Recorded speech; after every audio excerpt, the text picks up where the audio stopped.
Suénale, camarón. Ahora es que.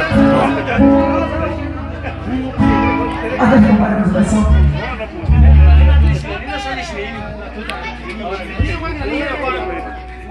Tú nomás échale la.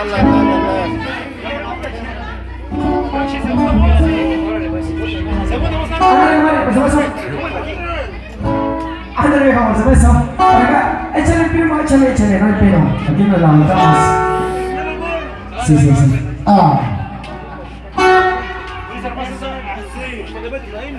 Échale, compadre. Vámonos, viejo. Vámonos avanzando con eso.